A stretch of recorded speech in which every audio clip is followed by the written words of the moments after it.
Hi കൂട്ടുകാരെ, ഇന്ന് ഇവന് വെച്ചിട്ടുള്ളൊരു പണിയാണേ. കുറച്ച് സാധനങ്ങളൊക്കെ മേടിക്കാൻ പുറത്തോട്ട് പോകണം. അപ്പൊ അതിനു മുന്നേ ഇവന് മസാലയൊക്കെ റെഡിയാക്കി ഒന്ന് വെച്ചിട്ടാണ് പോകേണ്ടത്. അതിനുവേണ്ടി ഞാനിവിടെ പൈപ്പിന്റെ ചുവട്ടിലോട്ടൊന്ന് കാണിച്ച് നല്ലപോലെ ഒന്ന് കുളിപ്പിച്ച് സുന്ദരനാക്കി ഇതുപോലൊന്ന് വരഞ്ഞു കൊടുക്കുന്നുണ്ടേ. എരിവും പുളിയും എല്ലാം ചേർന്ന മസാല ഉള്ളിലോട്ട് നല്ലപോലെ പിടിച്ച് ടേസ്റ്റ് കൂടാൻ വേണ്ടിയാണ് ഇതുപോലൊന്ന് വരഞ്ഞു കൊടുക്കുന്നത്. അത് കഴിഞ്ഞ് പച്ചമുളക്, ഇഞ്ചി, വെളുത്തുള്ളി, കുരുമുളക്, ഒരു നാരങ്ങ, കുറച്ച് മല്ലിയില, കറിവേപ്പില, ഒരു സവാള, ഇത്ര ഐറ്റംസ് മസാല തയ്യാറാക്കാനായി ഞാൻ എടുത്തു വെച്ചിട്ടുണ്ട്. ഇതെല്ലാം ഒന്ന് കട്ട് ചെയ്ത് മിക്സിയുടെ ജാറിലോട്ട് ഇട്ട് കൊടുത്ത് പാകത്തിന് ഉപ്പും മഞ്ഞളും കൂടെ ചേർത്ത് ഒരു നാരങ്ങ, ഈ എടുത്തു വെച്ചിരിക്കുന്ന നാരങ്ങ കൂടെ പിഴിഞ്ഞു ചേർത്ത് നല്ലപോലെ ഒന്ന് പേസ്റ്റ് ആക്കി എടുക്കണം. നാരങ്ങ നീര് ചേർത്തിരിക്കുന്നുണ്ട്, നല്ലപോലെ അരഞ്ഞോളും. വെള്ളം ചേർത്ത് കഴിഞ്ഞാൽ പേസ്റ്റ് ലൂസായി പോകാൻ ചാൻസ് ഉണ്ട്, അതുകൊണ്ട് വെള്ളം ചേർക്കാൻ പാടില്ല.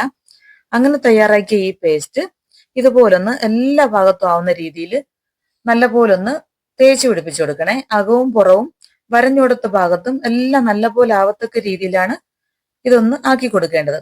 അത് കഴിഞ്ഞൊരു ഫോയിൽ പേപ്പറിൽ നല്ലപോലെ കവർ ചെയ്ത് ഞാനിവിടെ ഒരു 4-5 മണിക്കൂർ കഴിയുമ്പോൾ തയ്യാറാക്കാനായിട്ട് എടുക്കും. അതുകൊണ്ട് ഫ്രിഡ്ജിലാണ് വയ്ക്കുന്നത്. ഒരു ദിവസം കഴിഞ്ഞ് വെച്ച ടേസ്റ്റ് ഒന്ന് കൂടും. അങ്ങനെ ഒരു ദിവസം കഴിഞ്ഞാണ് എടുക്കുന്നതെങ്കിൽ ഫ്രീസറിലോട്ട് വെക്കണേ. ഷവായിക്ക് കുബൂസും കുബൂസിന് ഷവായി എന്നാണല്ലോ. അപ്പൊ കുബൂസ് ഉണ്ടാക്കാൻ വേണ്ടി 2 കപ്പ് മൈദയും 1 ടീസ്പൂൺ ഈസ്റ്റും ഒരു 2 ടീസ്പൂൺ പഞ്ചസാരയും 3 ടീസ്പൂൺ വെജിറ്റബിൾ ഓയിലും. വെജിറ്റബിൾ ഓയിലാണ് ഇങ്ങനെയുള്ള ഐറ്റംസ് ഒക്കെ ഉണ്ടാക്കുമ്പോൾ യൂസ് ചെയ്യേണ്ടത് കേട്ടോ. വെളിച്ചെണ്ണ ഉപയോഗിക്കാൻ പാടില്ല. പാകത്തിന് ഉപ്പും ചേർത്ത് ചെറു ചൂടുവെള്ളത്തിൽ നല്ലതുപോലെ ഒന്ന് കുഴച്ചെടുക്കുവാണേ. നല്ലപോലെ മാവൊന്ന് സോഫ്റ്റ് ആയി വരണം. അപ്പൊ അതിനു വേണ്ടി ഞാനിവിടെ ഒരു 4-5 മിനിറ്റ് തന്നെ നല്ലപോലെ കുഴച്ചെടുക്കുന്നുണ്ട്. അത് കഴിഞ്ഞ് വേറൊരു ബൗൾ എടുത്ത് ഒന്ന് ഓയിലൊന്ന് ചെറുതായിട്ട് സ്പ്രെഡ് ചെയ്ത് കൊടുത്ത ശേഷം ഈ മാവിനെ അതിനകത്തോട്ട് നിറക്കി വെച്ച് കവർ ചെയ്ത് കൊടുക്കുന്നുണ്ട്. ഒരു 4-5 മണിക്കൂർ ഞാനിങ്ങനെ മാറ്റി വെക്കുന്നുണ്ട്. കാരണം ഇവിടെ ഒന്ന് തണുപ്പായതുകൊണ്ട് ഇച്ചിരി ലേറ്റ് ആവും മാവ് സെറ്റായി വരാൻ. അല്ലാന്നുണ്ടെങ്കിൽ 2 മണിക്കൂർ വെച്ചാൽ മതി. അങ്ങനെ കുബൂസിന് ഷവായിക്കുള്ള ഐറ്റംസ് എല്ലാം റെഡി ആയിട്ടുണ്ട്. പുറത്തൊക്കെ പോയി വന്ന് നേരെ അങ്ങ് ആക്കി കഴിച്ചാൽ മതിയല്ലോ അല്ലേ. രണ്ടാളും കൂടെയാണ് ഇന്ന് പോകുന്ന കേട്ടോ. പോകുന്ന വഴിക്ക് ഇത് കണ്ടോ, എല്ലാ ചെടികളും ഇങ്ങനെ പോയിട്ട് സുന്ദരികളായി നിൽക്കുവാണേ. ഈ തണുപ്പ് കഴിഞ്ഞു വരുന്ന ഒരു സമയത്ത് മാത്രമേ ഈ ഒരു കാഴ്ച ഇവിടെ കാണാൻ പറ്റത്തുള്ളേ. റോഡ് സൈഡിലുള്ള ഈ പൂക്കളെയൊക്കെ കണ്ടപ്പോ നിങ്ങളെ കൂടെ കാണിക്കാന്നോർത്ത് വീഡിയോ എടുത്തന്നേ ഉള്ളൂ കേട്ടോ. ഡൽഹിയുടെ വസന്തകാലം കൂടെയാണേ ഈ ഒരു സമയം. ഇനിയിപ്പോ 1-2 മാസം കൂടെ കഴിഞ്ഞാൽ ഇതൊന്നും ഇവിടെ കാണാൻ പറ്റത്തില്ല കേട്ടോ. അപ്പൊ പിന്നെ സമ്മർ സീസൺ തുടങ്ങുമല്ലേ. റോഡ് സൈഡിലായാലും ഫ്ലാറ്റുകളുടെ മുന്നിലായാലും ഇതുപോലെ അങ്ങ് നിരനിരയായിട്ട് വെച്ച് പിടിപ്പിച്ചിട്ടുണ്ട് കേട്ടോ. നല്ല ഭംഗിയുള്ള കുഞ്ഞു കുഞ്ഞു ചെടികളായിരിക്കും. 2 ഇലയൊക്കെ കാണത്തുള്ളൂ, പക്ഷെ നിറച്ച് പൂവായിരിക്കും. ഇത് കണ്ടില്ലേ, ഇതുപോലെ അങ്ങ് നിറച്ച് ചെടികളാണേ. കാണാൻ തന്നെ നല്ല ഭംഗിയായിട്ടുണ്ട് കേട്ടോ. ഇത് കാണുമ്പോ ഇതുപോലത്തെ ചെടികളൊക്കെ വാങ്ങിക്കൊണ്ട് വെക്കാന്നൊക്കെ വിചാരിക്കും. പക്ഷെ വരാൻ പോകുന്ന ചൂടുകാലം ഓർക്കുമ്പോൾ വേണ്ടാന്നും വെക്കും. അങ്ങനെ ഞങ്ങളെ മാർക്കറ്റ് എത്താറായി. ഈ അണ്ടർപാസ് കഴിഞ്ഞാണ് മാർക്കറ്റ്. ഞങ്ങളിപ്പോ ഹോൾസെയിൽ മാർക്കറ്റിലോട്ടാണ് പോകുന്നത്. കേക്കിന് വേണ്ട കുറച്ച് ബോക്സും ബേസും അതുപോലെ കുറച്ച് സാധനങ്ങളും കൂടെ മേടിക്കാനുണ്ട്. ഇതാണ് ഇവിടത്തെ മാർക്കറ്റ്. നാട്ടിലുള്ള പോലല്ല.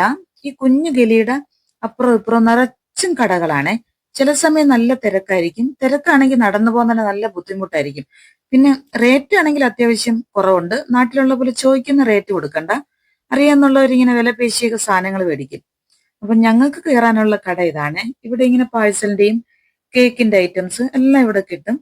അങ്ങനെ ഞങ്ങളിങ്ങനെ കേക്കിന്റെ ഐറ്റംസ് ഒക്കെ എടുത്ത് ഞങ്ങൾ തിരിച്ച് കോട്ടേഴ്സിലോട്ട് പോവാണേ. ഇനിയിപ്പോ പെട്ടെന്ന് തന്നെ ഷവായി ഉണ്ടാക്കാം.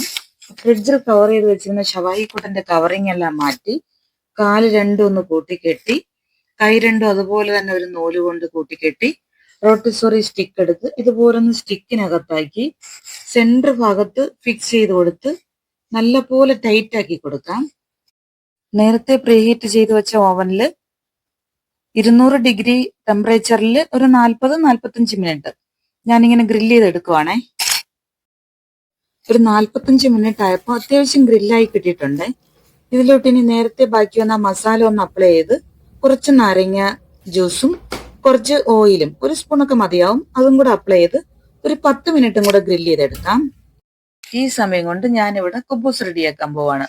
അതിനുവേണ്ടി നേരത്തെ തയ്യാറാക്കിയ മാവ് നല്ലപോലെ പൊന്തി പാകത്തിനാക്കിയിട്ടുണ്ട്. ഇതിനെ ഒന്ന് മിക്സ് ചെയ്ത് ബോളാക്കി മാറ്റി വെച്ച് അതിലൊന്ന് ചെറിയ ബോൾസ് ആക്കി ഇതുപോലൊന്ന് പരത്തി തിരിച്ചും മറിച്ചും ഇട്ട് ഒന്ന് മീഡിയം ഫ്ലെയിമിൽ വെച്ച് ചുട്ടെടുക്കാം. ഇതുപോലെ നല്ലപോലെ വീർത്ത് വരണേ. എല്ലാ മാവും ഇതുപോലെ ചുട്ടെടുക്കാം. ഈ സമയം കൊണ്ട് നമ്മുടെ ഷവായി ഇവിടെ റെഡി ആയിട്ടുണ്ടേ. മയോണീസും ചേർത്ത് കുബൂസും ഷവായിയും കട്ട ടേസ്റ്റ് അല്ലേ? അപ്പൊ പിന്നെ മക്കൾസിന് തന്നെ ഫസ്റ്റ് ഇത് കൊടുത്തു നോക്കാം. അവർ കഴിക്കുമ്പോൾ അറിയാം അതിന്റെ ടേസ്റ്റ് എങ്ങനെയെന്ന് അവരുടെ ഫേസ് എക്സ്പ്രഷൻ എന്ന് മനസ്സിലാവുമേ. അങ്ങനെ കഴിച്ചിട്ട് അവിടെ നിന്ന് ഒരു കമന്റ് വന്നിട്ടുണ്ടേ, ഒരു രക്ഷയില്ലാത്ത ടേസ്റ്റ് ആണെന്ന്. അപ്പൊ വീഡിയോ ഇഷ്ടമായാൽ ലൈക്ക് ചെയ്യുക, ഷെയർ ചെയ്യുക, സബ്സ്ക്രൈബ് ചെയ്യുക. അടുത്ത വീഡിയോ ആയിട്ട് കാണുന്നവരേക്കും ബൈ.